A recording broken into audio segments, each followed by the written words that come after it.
ہند میں انوکھا مرکز تحفظ دین، یہ دین کا ترجمہ ہے مرکز تحفظ دین۔ بسم اللہ الرحمن الرحیم، الحمدللہ رب العالمین، والصلاة والسلام علی الانبیاء والمرسلین وعلی آلہ وصحبہ اجمعین، اما بعد۔ آپ حضرات اور میرے درمیان جو واسطہ تھا وہ مولانا سمیع اللہ صاحب کا تھا، جو اپنا نام سنتے ہی مجلس سے غائب ہو گئے تھے اور ہم ان کے دیدار سے اور ان سے استفادہ کرنے سے محروم رہے۔ میں نے ان سے بارہا پوچھا کہ ترتیب کیا ہے پروگرام کی۔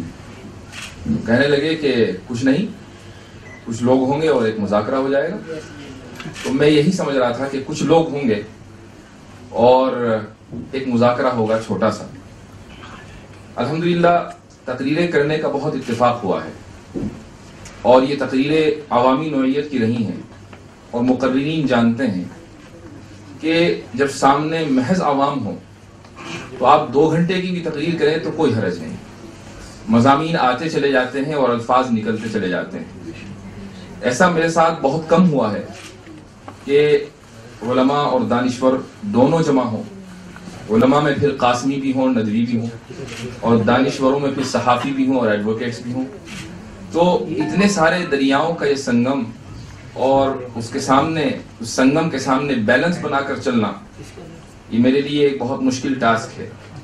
پچھلے سال ایسا ہوا کہ میں الہ آباد میں تھا اور مجھے ایک ہندی یونیورسٹی سے دعوت آئی اور آئسس کے موضوع پر بولنا تھا۔ تو میں یہ سمجھ رہا تھا کہ ایک دانشوروں کا ایک طبقہ ہے، اس میں مسلمان بھی ہیں، کچھ ہندو بھی ہیں، برادران وطن ہوں گے، اور آئسس کے موضوع پر گفتگو ہوگی۔ گاڑی میں بتایا گیا کہ مسلمان کوئی نہیں ہے، چلیے ایک مائنس ہو گیا، اب خالی ہندو رہ گئے۔ پھر بتایا گیا کہ ہندو بھی کوئی نہیں ہے، سب ناستک ہیں۔ تو اب جیسے جیسے یونیورسٹی قریب آ رہی تھی تو جو اپروچ تھا میرا وہ بدل رہا تھا۔ تو بالکل ایسے ہی جب میں کمرے میں داخل ہوا تو جو کچھ سوچ کر آیا تھا فوراً اس کو مجھے بدلنا پڑا۔ اس کے بعد جیسے جیسے مقررین آئے تو ہر تقریر کے بعد میرا اپروچ بدل رہا تھا کہ آخر گفتگو کیا ہوگی۔ اتنے اہم نکات آلریڈی آ چکے ہیں۔ مجھے یاد ہے آج سے تقریباً 20 سال پہلے امریکہ کے ایک شہر سینٹ لوئس میں تراویح کے لیے گیا، اور اس وقت میں دارالعلوم دیوبند کا طالب علم تھا، غالباً ابتدائی کسی درجے میں پڑھتا ہوں گا۔ تو میرے ایک میزبان تھے جو سیریا سے تعلق رکھتے تھے، ڈینٹسٹ تھے، ڈاکٹر خلدون ان کا نام تھا۔ تو انہوں نے مجھ سے پوچھا کہ یہ جو فقہی اختلافات ہوتے ہیں، حنفی، شافعی، مالکی، اس کے تعلق سے تمہارا کیا نظریہ ہے؟ تو آپ اندازہ لگائیے کہ ایک طالب علم جس نے ابھی فقہ کی چند کتابیں پڑھی ہیں، ابھی وہ شعور کی منزلوں پر بھی نہیں پہنچا، اس سے اگر اتنا مشکل سوال کیا جائے تو وہ کیا کہے گا؟ میں نے وہی کہا جو میں نے اپنے بڑوں سے سنا تھا کہ یہ تو ایک فروعی اختلاف ہے، اس کا حقیقت سے کوئی تعلق نہیں ہے، سب ایک دوسرے کے پیچھے نماز پڑھ سکتے ہیں، کوئی بات آئی گئی ہو گئی۔ ایک دن وہ کہنے لگے کہ ہماری فیملی میں شافعی بھی ہیں اور حنفی بھی ہیں۔ تو میں نے کہا کیسے؟ کہنے لگے میرے والد شافعی ہیں اور میری والدہ حنفی۔ مجھے بڑی ہے، تو میں نے کہا اچھا کیا یہ ممکن ہے؟ تو وہ کہنے لگے بھی کل تو تم نے یہ کہا تھا کہ یہ فرعی اختلاف ہے اور آج تم یہ کہہ رہے ہو کہ کیا یہ ممکن ہے؟ دراصل اس سوال غالباً انہوں نے کچھ سوچ کر مجھ سے یہ بات کہی تھی، اپنے گھر کا یہ نقشہ انہوں نے کھینچا تھا، اور وہ جملہ آج تک میرے ذہن میں ہے، اور اس جملے سے جو مجھے اصلاح ہوئی والحمدللہ علی حالہ باقی ہے۔ قرآن کریم کی ایک آیت ہے، اللہ سبحانہ وتعالی فرماتے ہیں کہ ان اللہ لا یغیر ما بقوم حتی یغیروا ما بانفسہم، اور اسی صورت میں آگے چل کر اللہ رب العزت کا ارشاد ہے کہ فاما الزبد فیذهب جفاء واما ما ينفع الناس فيمكث في الارض۔ ان دونوں آیتوں کا مفہوم آپ حضرات بخوبی جانتے ہیں۔ اللہ رب العزت نے پہلی آیت میں تبدیلی کا حکم دیا ہے کہ جب تک تبدیل نہیں ہوگے تو تمہارے حق میں قضاء و قدر کے فیصلے وہی رہیں گے اور اسی پستی کا تم شکار رہو گے۔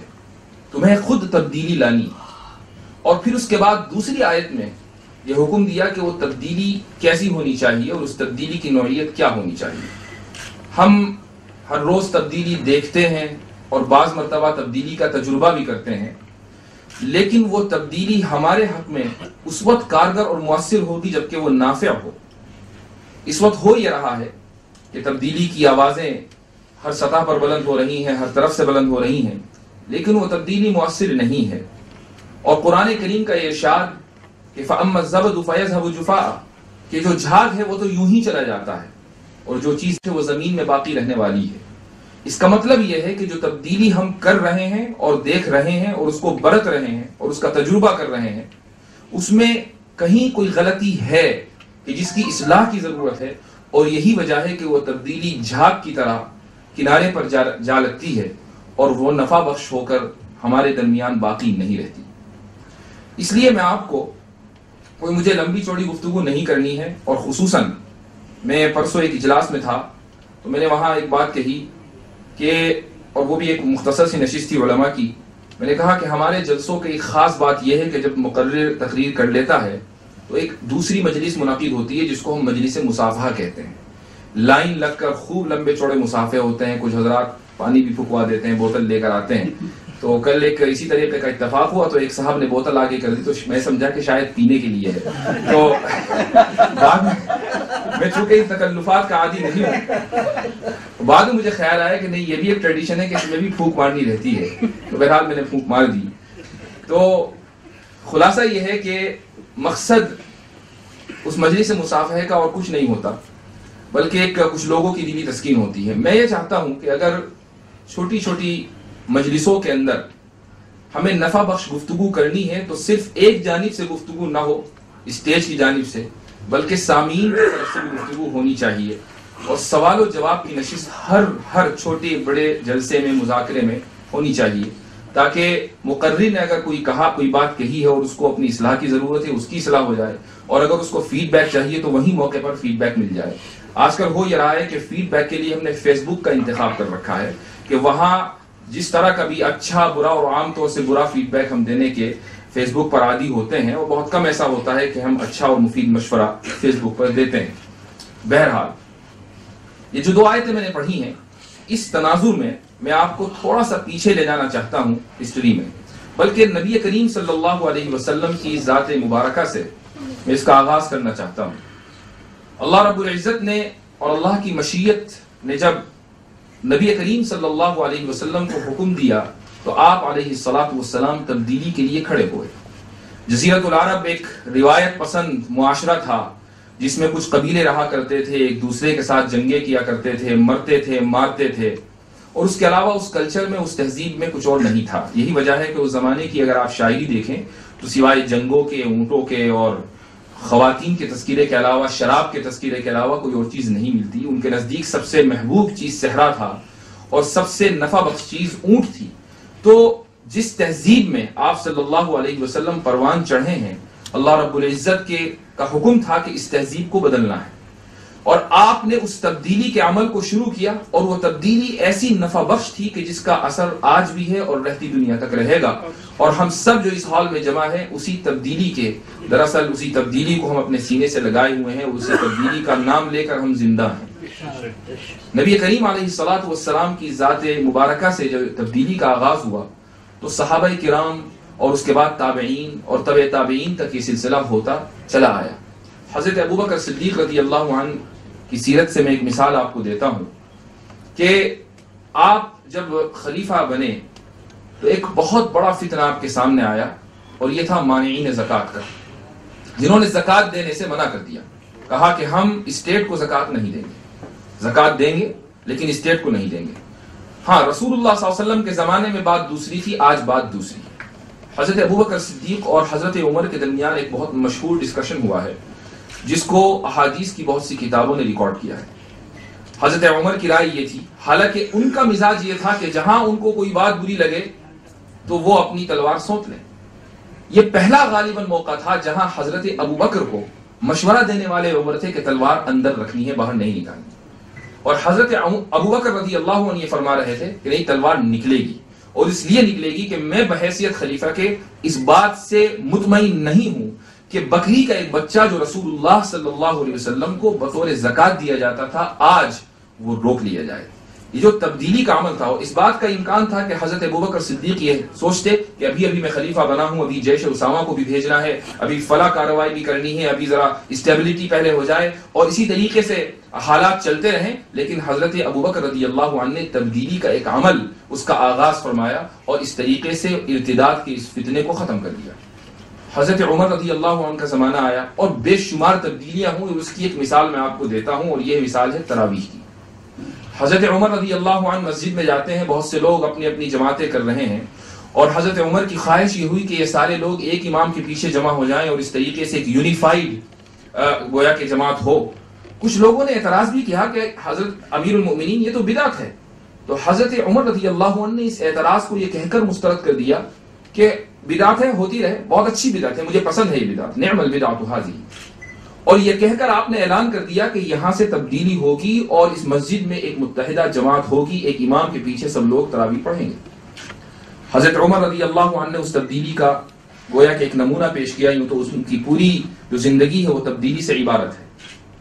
آگے چلیے، حضرت عثمان رضی اللہ عنہ کا زمانہ آتا ہے اور جمع قرآن کا وہ عظیم کارنامہ انجام پاتا ہے کہ ایک صحابی آذربائیجان سے آتے ہیں اور حضرت عثمان سے کہتے ہیں کہ اے امیر المؤمنین، مسلمانوں کی فکر کیجئے، مسلمان قرآن کریم کی جو زبان ہے، جو لہجہ ہے، اس کے اوپر آپس میں لڑ جھگڑ رہے ہیں، اور حضرت عثمان رضی اللہ عنہ ان کو لغت قریش پر جمع فرما دیتے ہیں۔ ایک عظیم کارنامہ اور ایک تبدیلی ہے، اور اس تبدیلی کا اثر آج بھی ہے۔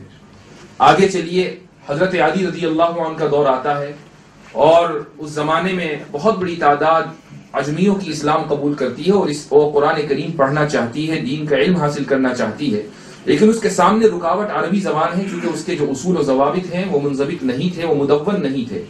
حضرت علی رضی اللہ عنہ ابو الاسود الدولی کو طلب کرتے ہیں اور کہتے ہیں کہ تبدیلی کا عمل ضروری ہے، ناگزیر ہے، عربی کے جتنے علوم ہیں ان کو کوڈیفائی کرو، ان کو مرتب کرو، مدون کرو اور قوم کے سامنے پیش کرو، تاکہ جتنے بھی نو مسلم ہیں وہ قرآن کریم کو سمجھ سکیں اور احادیث رسول کو سمجھ سکیں۔ تابعین کا دور آیا تو حضرت عمر بن عبدالعزیز رحمہ اللہ نے تدوین حدیث کا وہ عظیم الشان کارنامہ انجام دیا کہ جس کے اثرات آج بھی ہماری زندگیوں میں قائم ہیں اور رہتی دنیا تک قائم رہیں گے۔ اگر چاہتے حضرت عمر بن عبدالعزیز تو اسی روش پر باقی رہتے کہ احادیث لوگ میمورائز کرتے، یاد کرتے اور ایک دوسرے کو سکھا دیتے، لیکن حضرت عمر بن عبدالعزیز رحمہ اللہ نے حکم دیا کہ ابن حزم کی احادیث کو جمع کر دیا جائے، حضرت عمرہ کی احادیث کو جمع کر دیا جائے، اور مختلف علاقوں کے اندر جو احادیث پھیلی ہوئی ہیں ان کو ایک کتابی شکل میں پیش کر دیا جائے۔ آگے چلیں تبع تابعین کا، جیسا کہ بعض حضرات کا خیال امام ابو حنیفہ کے بارے میں ہے کہ وہ تبع تابعی تھے، اور بعض کا خیال ہے کہ تابعی تھے۔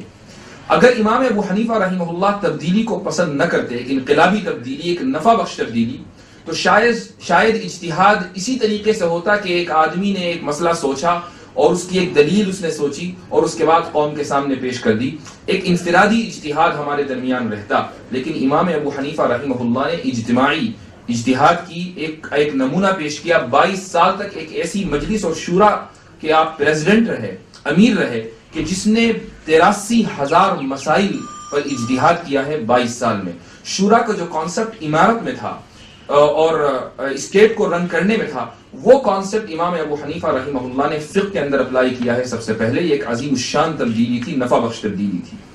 امام بخاری کو لیجئے، ایک مرتبہ ایک مجلس میں بیٹھے ہوئے تھے، امام مالک کی اسحاق ابن راہوے آئے اور اسحاق ابن راہوے نے امام مالک سے کہا کہ میری بڑی شدید خواہش ہے کہ احادیث کا ایک صحیح کلیکشن دنیا کے سامنے آ جائے۔ ایک طالب علم بیٹھا ہے جس کا نام محمد ابن اسماعیل ہے، وہ 2 اساتذہ کی گفتگو سن رہا ہے اور اس نے فوراً وہیں سے ذہن بنایا کہ مجھے تبدیلی کا عمل لانا ہے، اور کچھ سالوں کے بعد اس نے وہ ایک عظیم الشان پروجیکٹ کے اوپر کام کرنا شروع کیا جس کو آج ہم صحیح البخاری کا نام دیتے ہیں، اور جس کی ایک ایک حدیث کو نہایت اعلیٰ رتبہ دیا جاتا ہے، اور اس کی جملہ جو احادیث ہیں بلکہ پورے کلیکشن کو ہم صحیح ترین کلیکشن مانتے ہیں۔ اسی طریقے سے یہ سلسلہ ہماری امت کے درمیان چل رہا ہے اور چلتا آ رہا ہے۔ میں ماضی قریب میں اب آپ کے سامنے آنا چاہتا ہوں، بیچ کی کڑیاں بہت لمبی ہیں، اور مقصد یہ نہیں ہے کہ میں گھنٹوں بولتا رہوں، مجھے کچھ آپ حضرات سے بھی سننا ہے، اور وہ سننا اپنی اس گفتگو کے تناظر میں ہے، چونکہ یہ موقع بار بار نہیں آتے۔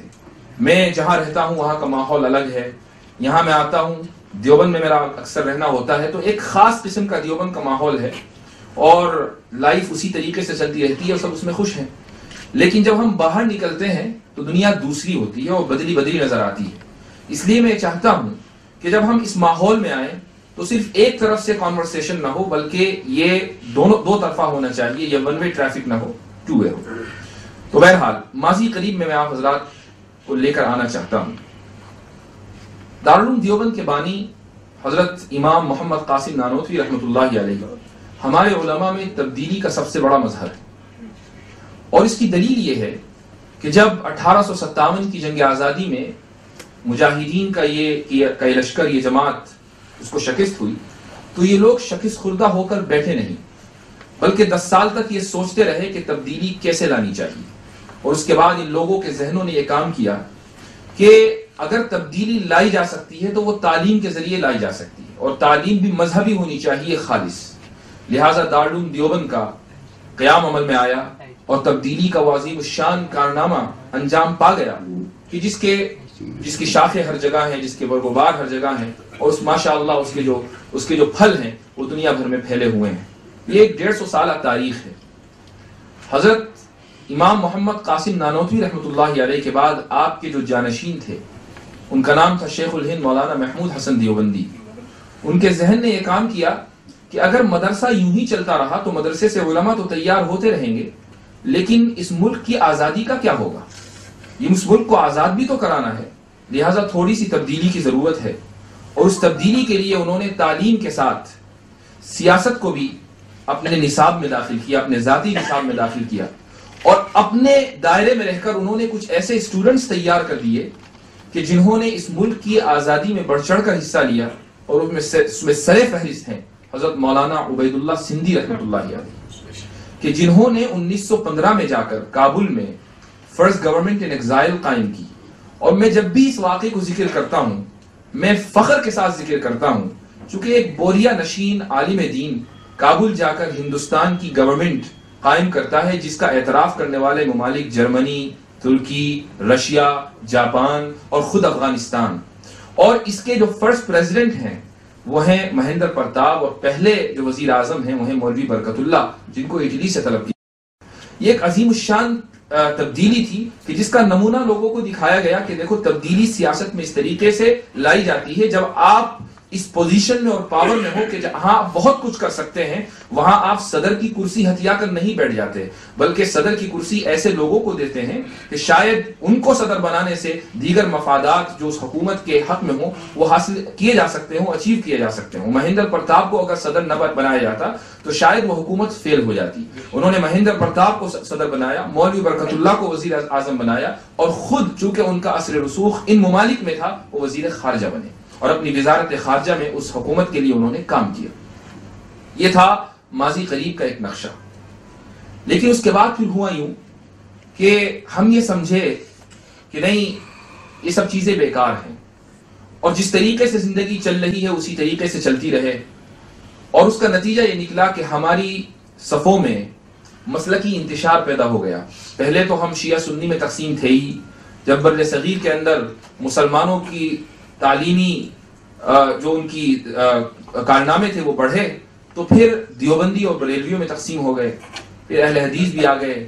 اس کے بعد دیوبندی میں نصاب تعلیم کی بنیاد پر تقسیم ہوئی۔ یہ غالباً دنیا کی سب سے پہلی تقسیم ہوگی کسی بھی قوم میں جو نصاب تعلیم کی بنیاد پر بیٹھی ہے، کہ ایک طرف ندوی ہیں تو دوسری طرف دیوبندی ہیں، پھر قاسمی ہیں، پھر قاسمی، اور چونکہ ایک ہی ضلع ہے، مظاہر العلوم اور دیوبند دونوں ایک ہی ضلع کے اندر پڑھتے ہیں، تو وہاں بھی ایک تقسیم ہے کہ یہ قاسمی ہیں اور یہ مظاہری ہیں۔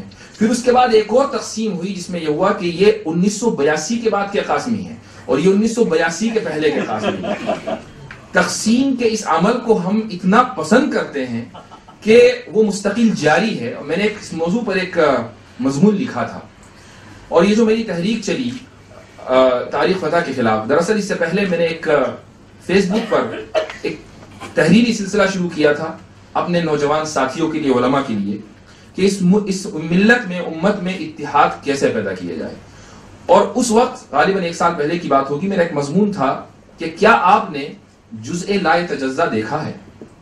جزء لا یتجزا ایک فلسفے کی ٹرم ہے اور اس کے معنی آتے ہیں کہ آپ کسی بھی چیز کو اتنا تقسیم کرتے چلے جائیں کہ وہ اب ناقابل تقسیم ہو جائے. ایک زمانے میں اس کو ایٹم کہا جاتا تھا، آج کچھ اور کہتے ہیں، بہرحال اس کو عربی میں جزء لا یتجزا کہتے ہیں. تو ایسا انڈیوائسیبل پارٹیکل آپ اس کو کہہ دیجیے. کیا آپ نے جزء لا یتجزا دیکھا ہے؟ تو میں نے اس میں یہ لکھا تھا کہ اگر آپ شیشے کے سامنے کھڑے ہوں اور آپ کسی مدرسے سے فارغ ہو تو یہ سمجھ لیجئے کہ جو شیشے میں تصویر نظر آ رہی ہے یہی جزء لا یتجزا ہے. چونکہ آپ تقسیم کرتے کرتے کرتے کرتے اس ناحیے اور اس گوشے پر چلے گئے ہیں کہ اب مزید تقسیم ممکن نہیں ہے. چونکہ ہر فرد اپنے آپ کو ملت سمجھتا ہے اور ہر فرد اپنے آپ کو ایک مسلک سمجھتا ہے اور دوسرے مسلک کو برداشت کرنے کے لیے وہ تیار نہیں ہے. آج کے دور میں تبدیلی کی ضرورت ہے، لیکن وہ تبدیلی جو نفع بخش ہو. میں نے جیسا کہ شروع میں کہا تھا کہ تبدیلیاں تو ماشاءاللہ ہر طرف اس کا نعرہ لگ رہا ہے لیکن نفع بخش نہیں ہے. اب سوال یہ ہے کہ اس اختلاف کو، اس انتشار کو دور کیسے کیا جائے. میں جب بھی اس موضوع پر قلم اٹھاتا ہوں، اور یہ میں نے کبھی بھی کسی مجلس میں اس موضوع پر گفتگو کی ہے، تو یقین جانیے بڑے ڈرتے ڈرتے میں نے الفاظ چنے ہیں، ان کا انتخاب کیا ہے. چونکہ غیروں سے اتنا ڈر نہیں لگتا جتنا اپنوں سے لگتا ہے. اور جب آپ کوئی ایسی بات کہتے ہیں جو سامنے والے کے عقیدے کے خلاف ہو، حالانکہ وہ عقیدہ نہیں ہے اسلام کا، تو یقیناً پھر ایسا ہوگا کہ آپ کے اوپر بھی فتوے لگیں گے. بہرحال میرے نزدیک جو اس کا فارمولا ہے وہ میرا اپنا نہیں بلکہ مولانا طارق جمیل صاحب کا ہے. میں ایک مہینے پہلے مکہ المکرمہ میں مولانا طارق جمیل صاحب سے ملا. میں نے ان کو میسج کیا سب سے پہلے کہ ملنے کا ادب یہی ہے بڑوں سے. میں نے ان کو میسج کیا، اپنا تعارف کرایا کہ حضرت میں آپ سے ملنا چاہتا ہوں. یہ ان کا بڑا پن ہے کہ انہوں نے مجھے فون کیا 2 گھنٹے کے بعد اور انہوں نے مجھے اپنے کمرے پر بلایا. تقریباً 40-50 منٹ میں ان کے پاس بیٹھا اور میں نے ان سے کہا کہ حضرت مجھے نصیحت کیجیے. تو مولانا نے کہا کہ ایک عالم دین کے لیے 2 چیزیں بہت ضروری ہیں، ایک اس کا ظاہر صحیح ہو، دوسرا اس کا باطن صحیح ہو. ظاہر کے لیے انہوں نے کیا مثال دی ہے میں بھی ایک طرف رکھتا ہوں. باطن کے لیے جو انہوں نے مثال دی وہ انہوں نے ایک حدیث ذکر کی. انہوں نے فرمایا کہ حضرت انس رضی اللہ عنہ کی روایت ہے کہ آپ صلی اللہ علیہ وسلم نے حضرت انس سے یہ فرمایا کہ اے انس، اگر تم جنت میں میرے برابر میں رہنا چاہتے ہو. اور پھر مولانا یہ کہنے لگے کہ آج کل پراپرٹی کے کتنے پرائز ہائی ہیں اور ریل اسٹیٹ بوم کر رہا ہے، اور آپ ریل اسٹیٹ میں جو پرائز کا جو ڈیفینیشن ہوتی ہے وہ اس طرح کہ آپ کس علاقے میں ہیں، آپ پوش کالونی میں ہیں یا آپ ویسے ہی کالونی میں ہیں. تو اگر جو جنت کی جو پوش کالونی ہے وہ ہے انبیاء کی کالونی. اس کالونی میں اگر آپ کو پلاٹ چاہیے تو اس کے لیے اس حدیث پر عمل کرنا پڑے گا جو حضرت نبی کریم صلی اللہ علیہ وسلم نے حضرت انس کو ارشاد فرمائی. انہوں نے کہا کہ اے انس، اگر تم میرے نیبرہڈ میں، میرے ایریے میں، میری کالونی میں پلاٹ تمہیں چاہیے تو یاد رکھو تمہارے دل میں کسی بھی شخص کے لیے، اور حدیث میں لفظ آیا ہے لِأَحَدٍ، کسی بھی شخص کے لیے نیگیٹیوٹی نہیں ہونی چاہیے. اور آگے اس حدیث میں یہ ہے فِيمَ اسْتَطَعْتَ کے الفاظ ہیں. یہ بہت مشکل ہے، اگر ہو سکے تو یہ کام کر لو. آپ صلی اللہ علیہ وسلم جانتے تھے کہ یہ لوگوں کے لیے بہت مشکل ہوگا، اس لیے آپ نے اس لفظ کا اضافہ فرمایا اگر ہو سکے تو یہ کام کر لینا. اور ایک مرتبہ کرنے کا نہیں ہے کہ ایک مرتبہ ہم نے کر لیا اور اس کے بعد بھول گئے، گھر بیٹھ گئے. نہیں، اذا اصبحت و اذا امسیت، جب صبح ہو اور جب شام ہو، صبح شام یہی کام اور یہی فیلنگ اپنے دل میں رکھنی ہے کہ نیگیٹیوٹی کسی کے لیے نہیں ہونی چاہیے. اگر یہ ہم نے اپنے دل کے اندر اس خیال کو پختہ کر لیا کہ کسی کے تعلق سے کوئی نیگیٹو فیلنگ ہمارے دل میں نہیں آئے گی، تو نبی کریم صلی اللہ علیہ وسلم کی کالونی میں پلاٹ پکا ہے. یہ ہے مولانا طارق جمیل صاحب کی مجھے نصیحت، اور یہ میں آپ حضرات کے ساتھ شیئر کر رہا ہوں چونکہ وہ ایک بند کمرے میں گفتگو تھی اور مجھے افسوس تھا کہ اس کی ریکارڈنگ نہیں ہو سکی. تو لیکن میں نے یہ ارادہ کیا تھا کہ میں کسی موضوع پر، کسی موقع پر اس کو لکھوں گا یا لوگوں کے سامنے ذکر کروں گا. تو الحمدللہ مجھے یہ موقع ملا. ہمارے درمیان جو میں نے ایک انیشیٹو پر کام کیا تھا جو ادھورا رہ گیا. ہمارے یہاں امریکہ میں جس علاقے میں ہماری مسجد ہے، مدرسہ ہے، وہاں سے بہت قریب ایک دوسری مسجد ہے جہاں امام بریلوی مسلک کے ہیں.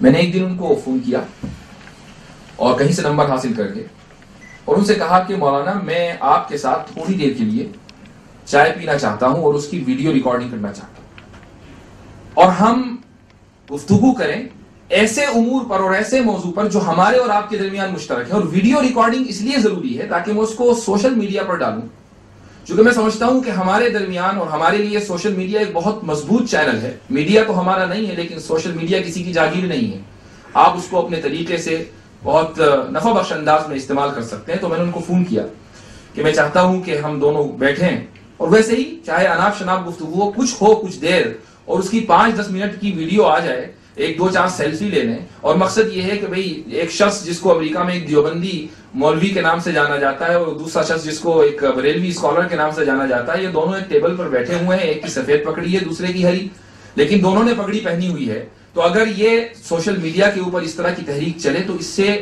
ایک مثبت پیغام جائے گا. یہ ضروری نہیں ہے کہ ہر علاقے کے اندر اسی طرح کی کوشش ہونے لگے, لیکن کم سے کم ایک نمونہ لوگوں کے سامنے آ جائے گا. اور اس کی وجہ یہ ہے کہ نبی کریم صلی اللہ علیہ وسلم کو جو حکم دیا ہے اللہ رب العزت نے اہل کتاب کے تعلق سے کہ قل یا اہل الکتاب تعالوا الی کلمۃ سواء بیننا وبینکم, کہ اہل کتاب جو ہمارے اور تمہارے درمیان کامن ہے آؤ اس کے اوپر کم سے کم ڈسکس کریں. تو اگر اہل کتاب کے ساتھ ڈسکشن ہو سکتا ہے تو میں یہ کہتا ہوں کہ اہل حدیث کے ساتھ کیوں نہیں ہو سکتا. اور یہ اہل حدیث جس کو ہم آج ایک فرقہ تصور کرتے ہیں, ایک مکتب فکر تصور کرتے ہیں, تو اگر اہل کتاب جن کو ہم مسلمان نہیں ہیں, نبی کریم صلی اللہ علیہ وسلم کی رسالت پر ان کا ایمان نہیں ہے, ان کے ساتھ اگر ڈائلاگ ہے تو اہل حدیث کے ساتھ تو ڈائلاگ سب سے پہلے ہونا چاہیے, بریلویوں کے ساتھ تو ڈائلاگ سب سے پہلے ہونا چاہیے. تو اس لیے یہ بہت ضروری ہے کہ ڈائلاگ کے دروازے کھلیں, مذاکرات کے دروازے کھلیں, اور اس طریقے کی کوششیں جیسا کہ مولانا محمود صدیقی صاحب نے اپنی تقریر میں اس بات کی جانب اشارہ کیا کہ بڑی بڑی کانفرنسوں سے یہ مسئلہ حل ہونے والا نہیں ہے. ہمارے درمیان ایک اور کمی ہے, غالباً اس علاقے کے اندر وہ کمی نہ ہو لیکن ہمارے نارتھ انڈیا میں, یو پی میں, بہار میں اور ان علاقوں کے اندر اس چیز کی بے انتہا کمی ہے. اور میں نے اس چیز کو امریکہ میں جب بہت قریب سے دیکھا تو میں سمجھا کہ دانشور اور علماء کے طبقے کو قریب لانے کا اس سے بہترین نسخہ نہیں ہے, اور وہ یہ ہے کہ یونیورسٹیوں میں, کالجوں میں جہاں ہمارے اسٹوڈنٹس مسلم بچے پڑھتے ہیں, ان مسلمان بچوں کے درمیان چھوٹے چھوٹے مجلسیں, مذاکرات, چھوٹے سیمینار منعقد ہوں جہاں علماء ان کے پاس آئیں اور ان کے سوالات کا جواب دیں. ایسا نہ ہو کہ ایک عالم آیا اور اس نے دھواں دھار 3 گھنٹے کی تقریر کی اور یہ جا وہ جا, اس سے کوئی حاصل ہونے والا نہیں ہے. جب تک کہ انٹریکشن نہیں ہوگا, جب تک کہ بچے اور وہ اسٹوڈنٹ جو چھوٹے چھوٹے سوالات سے پریشان ہیں, میں فیس بک پر ہر ہفتے تفسیر کرتا ہوں اور میں نے ایک موقع پر لوگوں سے کہا کہ بھئی آپ کا کوئی سوال ہے. عام طور سے اس تفسیر میں اسی طرح کے افراد ہوتے ہیں جو مختلف کالج و یونیورسٹی میں جاتے ہیں. تو ایک نے پوچھا مجھ سے, مولانا کیا سگریٹ پینا جائز ہے؟ ایک ایسا کامن سا سوال ہے جو کہیں بھی پوچھا جا سکتا ہے, لیکن اس نے تفسیر کا ایک پورا سیشن گزرنے کے بعد وہ اس سوال کو ہولڈ کیے بیٹھا رہا, مولانا کیا سگریٹ پینا جائز ہے؟ دوسرے نے کہا کہ بینک انٹرسٹ میں اگر اسٹوڈنٹ لون لوں تو کیا حکم ہے؟ اس طرح کے جو ڈے ٹو ڈے مسائل ہیں اس کا جواب دینے کے لیے افراد موجود نہیں ہیں. ہم لمبے لمبے جلسے کرتے ہیں, اس میں کئی ہزار لوگ آتے ہیں, لیکن چونکہ سوال ہوتا ہی نہیں پبلک کی طرف سے, تو علماء اور اس میں ہم بھی شامل ہیں یہ سمجھتے ہیں کہ ہم نے بہت زبردست میسج دیا ہے اور یقیناً اس کا اثر ہوگا, اور اس کا اثر ہوتا ہی نہیں چونکہ ہم نے سامنے والے کی بات نہیں سمجھی اور نہ سمجھنے کی ہم کوشش کرتے ہیں. ایک مغربی ممالک میں ایک بہت زبردست سلسلہ چلتا ہے مذاکرات کا, جس کو ہم ٹیڈ ٹاک کے نام سے جانتے ہیں. اور ہوتا یہ ہے کہ یہ ٹیڈ ٹاک ایک گروپ ہے, یہ مختلف یونیورسٹی میں جاتے ہیں اور مختلف کالجز میں جاتے ہیں, کسی ایک اسپیکر کو یا چند اسپیکرز کو بلاتے ہیں, 5 اور 10 منٹ کی گفتگو ہوتی ہے اور اس کے بعد سوال جواب کا سیشن ہوتا ہے. آپ کے شہر سے تعلق رکھنے والے ایک شخصیت گزری ہے مولانا حامد الانصاری غازی, آپ میں سے بہت حضرات جانتے ہوں گے. ان کے سب سے بڑے صاحبزادے ڈاکٹر عابد اللہ غازی امریکہ میں موجود ہیں. ان کے بیٹے نے ایک فلم بنائی اور اس فلم کا جو مقصد تھا, جو تھیم تھی, وہ یہ کہ ڈیٹرائٹ کے علاقے میں ایک مسلم ہائی اسکول ہے کہ جس کے بچوں نے روزے کی حالت میں فٹ بال کا ایک ٹورنامنٹ جیتا ہے. تو یہ فلم اس کے اوپر بنی ہے. تو فلم ڈائریکٹر کو ٹیڈ ٹاک میں بلایا گیا اور ان سے پوچھا گیا کہ آپ نے یہ فلم کیسے بنائی, چونکہ فلم ہٹ ہو گئی یوٹیوب پر. تو میں بہت متاثر ہوا ان کی تقریر سے. انہوں نے بجائے اس کے کہ وہ یہ ذکر کرتے کہ میں نے فلم یوں بنائی, اس طریقے سے میں نے انویسٹمنٹ جمع کیا اور ایسے میں نے کیمرہ مین ہائر کیے اور یوں پروڈکشن ہوا، ان سب کو چھوڑ کر انہوں نے اس بات پہ ذکر کیا، اس بات کا تذکرہ کیا کہ کیسے اس ٹیم نے روزہ رکھ کر ٹورنامنٹ جیتا ہے اور روزے کے فضائل پر ٹیڈ ٹاک میں گفتگو ہوئی۔ تو اس سے ایک جو مثبت پیغام گیا ہے، وہ ان کی جو گفتگو ہے وہ یوٹیوب پر موجود ہے، آپ اس کو دیکھ سکتے ہیں۔ اس کے بعد ایک ماحول بنا، ایک بچی کو ہائی اسکول کی ڈیٹرائٹ کے اسی اسکول سے ٹیڈ ٹاک میں طلب کیا گیا، بلایا گیا اور اس نے حجاب کے اوپر گفتگو کی۔ اس طریقے سے مسلمانوں اور غیر مسلموں کے درمیان ایک پلیٹ فارم بنا اور گفتگو کا آغاز ہوا۔ ہمیں اس طرح کی جو ٹیڈ ٹاکس ہیں، سب سے پہلے تو مسلمانوں میں اس کو شروع کرنے کی ضرورت ہے۔ جب ایک چھوٹا سرکل ہم اس کو کور کر لیں گے تب جا کے آئے گا بڑے سرکل کا نمبر۔ ابھی مسئلہ یہی ہے کہ ہم چھوٹے سرکل میں بھی اتنے زیادہ اختلاف اور انتشار کا شکار ہیں کہ بڑے سرکل کے بارے میں سوچنے کی ہمیں فرصت ہی نہیں ہے۔ تو ہم جس ماحول میں رہتے ہیں اس میں ہمیں تبدیلی کی اور مثبت تبدیلی کی بہت سخت ضرورت ہے۔ اور یہ جو حرکت عمل ہے جس کا آغاز نبی کریم صلی اللہ علیہ وسلم سے ہوا ہے اور جو صحابہ کرام رضی اللہ عنہم کی سیرت سے ہوتی ہوئی ہمارے ائمہ تابعین فقہا اور اس کے بعد ہمارے اکابر تک ہوتی ہوئی ہم تک پہنچی ہے، اور کہیں کسی جگہ چند سال پہلے وہ حرکت رک گئی اور نفع بخش حرکت ویسے تو جاری رہی لیکن نفع بخش حرکت رک گئی۔ دراصل ہمیں آج کی اس حرکت کو اس حرکت سے جوڑ کر اس تسلسل کو جاری رکھنا ہے، جبھی ہمارے درمیان مثبت تبدیلی آئے گی، ڈائلاگ کا آغاز ہوگا، ایک دوسرے کے افہام و تفہیم کے لیے ہم تیار ہوں گے، ایک دوسرے کو سمجھنے کے لیے تیار ہوں گے، اور اس کے بعد ہی ہمارے مسائل حل ہو سکتے ہیں۔ جب تک ہم اپنے گھر کی سیٹنگ صحیح نہیں کریں گے تو باہر کے مہمان کو دعوت کس بنیاد پر دیں؟ جزاکم اللہ خیر الجزاء وآخر دعوانا الحمدللہ رب العالمین۔